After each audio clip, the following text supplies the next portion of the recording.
Je suis Gracie Balou, bienvenue dans Snapdogs.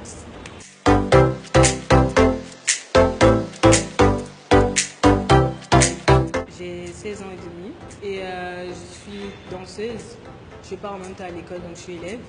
Et j'organise des workshops, donc des danse-classes, pendant les congés ou les grandes vacances. Avant, franchement, j'avais vraiment pas confiance en moi. Je m'assumais pas, je fuyais le monde pratiquement. Mais je me suis rendu compte que quand je dansais, je me sentais bien, je pouvais apparaître devant une foule. Mais j'ai toujours ce stress-là, parce que là, je suis à mon 21e spectacle. J'ai fait mon 21e spectacle il n'y a pas longtemps.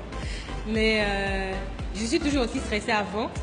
Mais j'appréhende plus en fait la réaction des gens que ce que je vais faire parce que je sais que je danse bien. Je me sens bien quand je danse, je me sens moi-même. Mais par contre, je ne peux pas parler devant une foule, mais je peux danser devant une foule.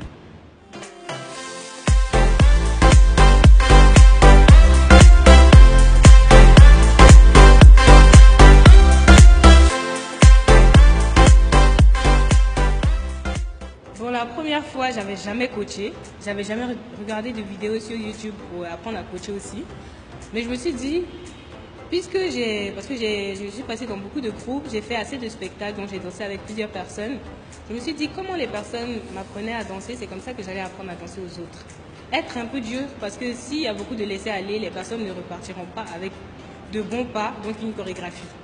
Mais être un peu dur tout en s'amusant. Voilà. C'est-à-dire, c'est vrai que je crie beaucoup et tout, mais c'est juste pour qu'ils fassent ressortir le meilleur d'eux-mêmes. Ça bien, ça nous permet de travailler. Elle nous donne de beaux conseils et puis elle nous apprend à bien danser. J'essaie de mettre les gens à l'aise et j'essaie de briser la honte parce qu'on sera une famille, plus ou moins, si on va se fréquenter pendant 3 jours et on va apprendre des chorégraphies ensemble. Donc, lors de mes workshops, j'essaie de permettre aux élèves de s'améliorer, d'avoir moins honte aussi, de pouvoir s'assumer et d'augmenter surtout la confiance en soi. Parce que c'est important, il y a des personnes qui aiment la danse, mais qui ne s'assument pas et qui se disent que à quoi bon danser, il y a plusieurs danseurs, donc du coup c'est pas moi par exemple qui vais faire l'exception.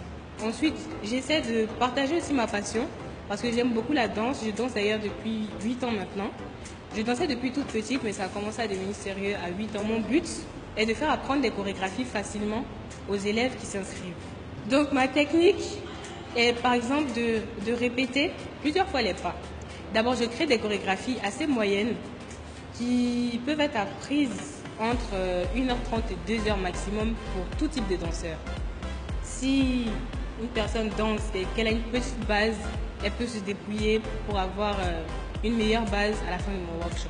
Depuis là, on danse tout le temps ensemble, on a même fait des workshops ensemble. J'ai participé à d'autres workshops avec elle et tout. À force de faire beaucoup de vidéos sur les réseaux sociaux, donc je postais surtout mon compte Instagram. À force de faire plusieurs vidéos avec plusieurs personnes, par exemple des stars de la danse qu'on connaît, par exemple Zota ou d'autres stars et tout, ça fait que déjà je me suis créé moi-même une image. Et aussi, donc du coup, quand on parle de danse, on fait allusion à Gracie, en tout cas dans la jeunesse. Et donc du coup, il y a plein de personnes qui viennent me parler, ah, j'aimerais danser comme toi et tout ça et tout. Donc du coup, dès que je fais un workshop, puisque j'ai beaucoup de gens qui me suivent, donc ces personnes me disent, ah, en tout cas moi je m'inscris. Si à la fin du workshop je vais savoir danser comme toi, je m'inscris. Je dis franchement, moi c'est avec l'entraînement que j'y suis arrivée, parce que j'ai pas vraiment pris de réels cours de danse.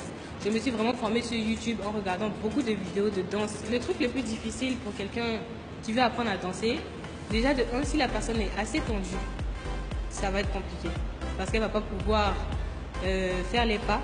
Et deuxièmement, si la personne aussi ne veut pas apprendre, parce qu'il faut une grande volonté et une grande patience surtout pour pouvoir apprendre à danser. Parce qu'on ne peut pas tout connaître. Chaque jour, moi, je m'entraîne. Il y a tous les styles possibles. Et là, même aujourd'hui, j'ai voulu innover un peu en faisant du ndombolo qui vient du Congo. Franchement, il y avait des personnes qui m'ont dit qu'elles n'avaient jamais entendu parler ou bien jamais fait du ndombolo. Donc du coup, il y a beaucoup de choses à apprendre. Il faut être patient et il faut se détendre. Il faut surtout avoir la volonté d'apprendre. C'est un truc qui n'est pas répandu en fait à Abidjan. Il faut y penser. Il faut penser à beaucoup. Parce que par exemple, la danse, elle est plutôt un peu mal vue. Si quelqu'un danse, ah mais elle danse et tout. Il faut que ça change d'image en fait. Et pour ça, il faut plus de danseurs pour pouvoir montrer que aussi on peut bien apprécier ça, comme par exemple les peintres ou les chanteurs, des trucs comme ça.